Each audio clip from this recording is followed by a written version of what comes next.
নমস্কার বন্ধুরা, সবাই ভালো আছো? আমি রান্না চাপিয়ে দিয়েছি।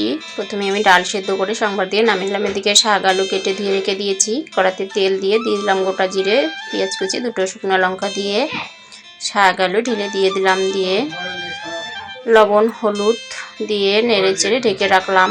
কিছুক্ষণ পর টমেটো কুচি দিয়ে ভালো করে ভাজা করে নামিয়ে নিলাম। এদিকে আমি ডিম সিদ্ধ বসিয়ে দিয়েছি। ডিম সিদ্ধ হয়ে গেছে, ডিমের কারি বানিয়ে নিলাম। তারপর খেতে বসলাম।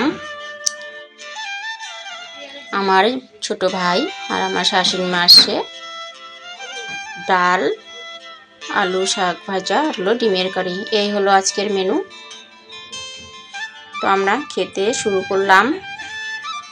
খেতে খেতে গল্প করব আর খাবো। অনেকদিন পর শাশুড়ি মা আসলো।